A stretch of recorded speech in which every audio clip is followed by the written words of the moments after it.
হালদার ইলেকট্রনিক্সের তরফ থেকে তোমরা দেখছো সিডিজে 350 প্লেয়ার এর প্রবলেমটা কি হয়ে রয়েছে তোমাদেরকে দেখাচ্ছি।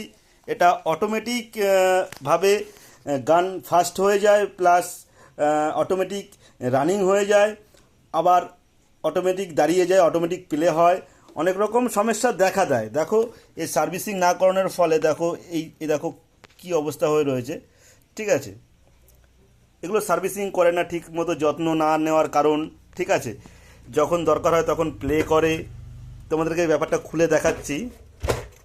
প্লেয়ারটা খোলাই রয়েছে, বেশি নাট নেই, এটার 6টা নাট রয়েছে যদিও বা।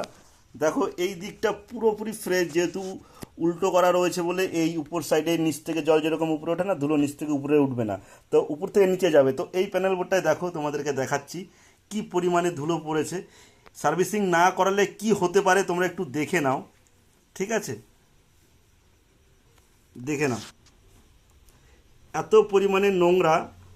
ঠিক আছে, এগুলো কি হয়, আইসি পার্টস যে সমস্ত জিনিস আছে শর্ট হয়ে যায়, শর্ট হয়ে গিয়ে বিভিন্ন ধরনের প্রবলেম দেখা দিতে পারে। ঠিক আছে, বিভিন্ন ধরনের প্রবলেম দেখা দিতে পারে, এমনি থেকে কিছু বোঝা যাবে না। তো এটা যখন আমি জুম করে দেখাচ্ছি, তোমাদের দেখানোর চেষ্টা করছি, তখন দেখা যায় যে এর মধ্যে কী পরিমাণে ধুলো দেখেছো। তো এই কারণগুলোর জন্য তোমাদেরকে বারবার করে বলি যে সার্ভিসিংটা করে নেওয়া দরকার। সার্ভিসিং করে নিলে কোনো অসুবিধা নেই।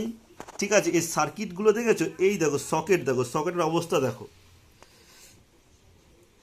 দেখো সকেটের অবস্থাটা কি পরিমাণে ধুলো। এগুলো ধুলো বালিগুলো রাস্ট জমে গিয়ে এটা শর্ট সার্কিট হয়, তারপরে বিভিন্ন রকমের প্রবলেম দেখা দেয়।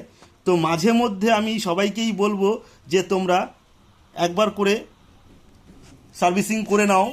ঠিক আছে, সার্ভিসিং করতে তো বেশি পয়সা লাগে না, তোমরা কাজ করছো যে জিনিস দিয়ে সেই জিনিসটার পিছনে ওর যত্ন নেওয়াটা খুবই দরকার। ঠিক আছে, তো এখন এটাকে আমি পুরোপুরিভাবে পরিষ্কার করে তোমাদেরকে ভিডিও করে দেখাবো। যদি ভিডিওটা ভালো লেগে থাকে লাইক কমেন্ট শেয়ার করতে ভুলো না, আর বন্ধুবান্ধবের সাথে শেয়ার করতে ভুলো না। ঠিক আছে, যেন ওরা দেখতে পায়, অন্যকে দেখার একটু সুযোগ করে দিও। আর আমার ইউটিউব চ্যানেলটিকে সাবস্ক্রাইব করো। ভালো থাকো, সুস্থ থাকো, টাটা বাই বাই। নিয়ে আসবো পরবর্তী ভিডিও তোমাদের এরকম ভালো ভালো জিনিস দেখাবো।